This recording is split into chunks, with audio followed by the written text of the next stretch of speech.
Today, I will be talking about the mysterious disappearance of Megumi Yokota. The disappearance happened on November 15th, 1977, in Niigata Prefecture of Japan. She was only a 13-year-old middle school student. She was a bright, energetic, and kind girl, known for her love of badminton and her friendly nature.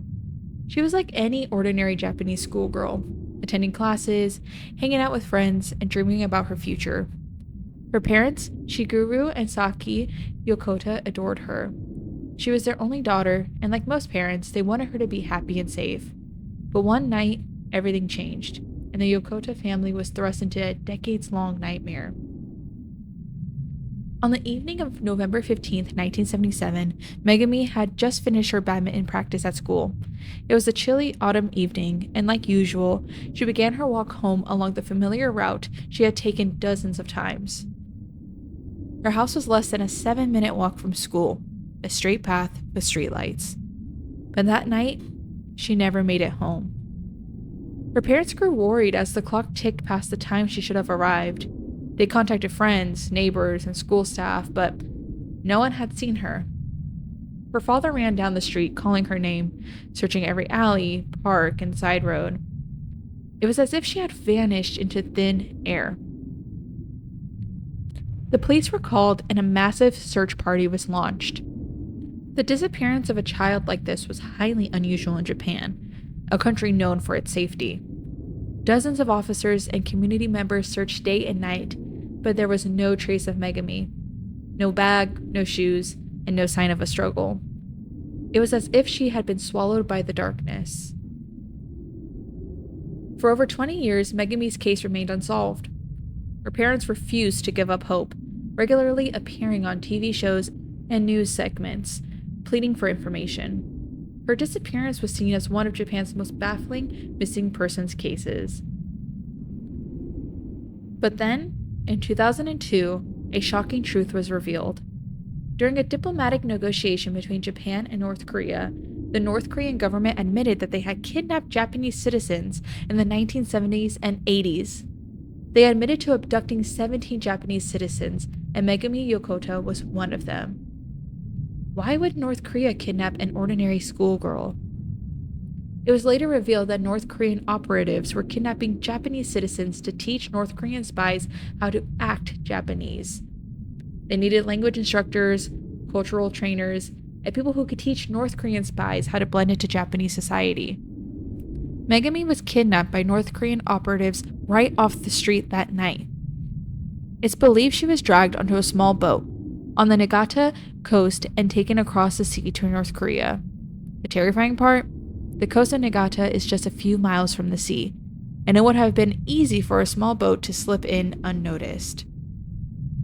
Information about Megumi's life in North Korea is limited, as the regime is notoriously secretive. However, North Korean defectors who escaped the country shared information about the Japanese abductees. Megumi was reportedly forced to live in isolation, where she was tasked with teaching the Japanese language and training spies. It's believed she lived in a training facility specifically for North Korean spies who were being prepared to infiltrate Japan. Her captors allegedly tried to reprogram her and control every aspect of her life. During negotiations with Japan, North Korea claimed that Megumi unalived herself in 1994. They claimed that she had become mentally ill and hurt herself. To prove this, they handed over her cremated remains to Japanese officials. But when the remains were tested in Japan, something didn't add up. DNA analysis revealed that the ashes were not Megumi's remains. It seemed as though North Korea had lied.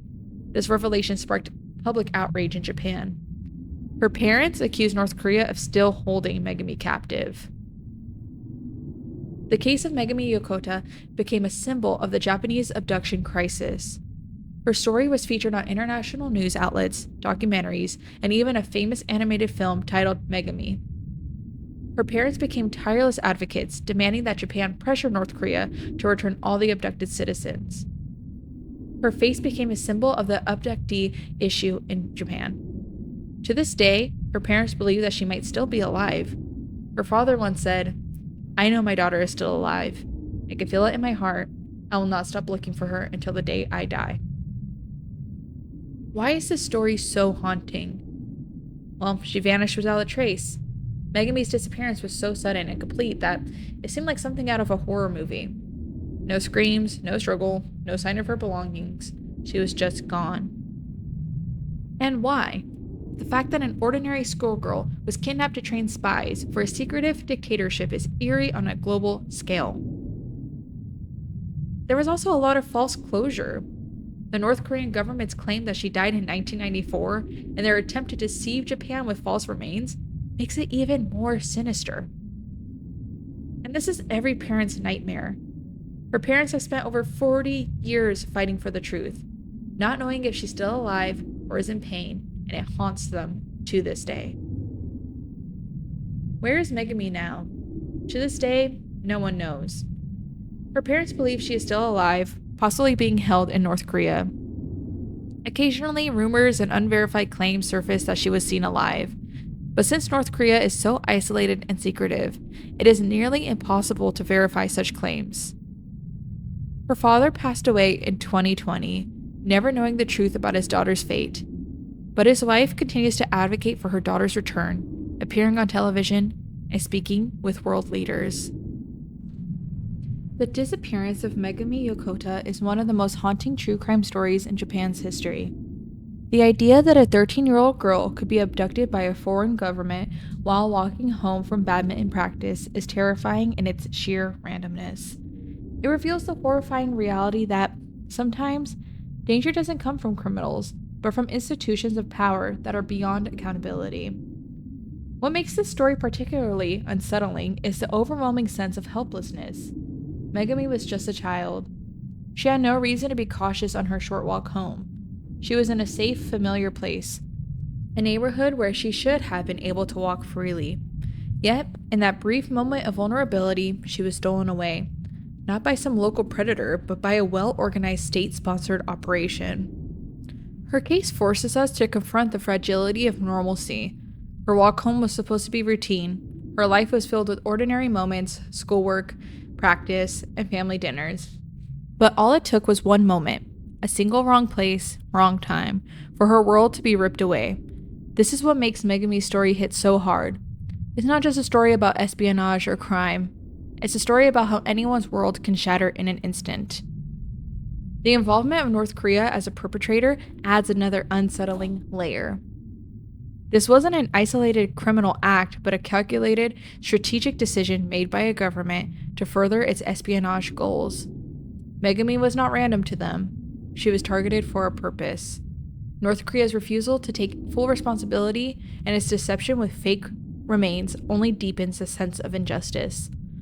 This case shows that sometimes the monsters wear suits and hold power. Thank you for watching this video.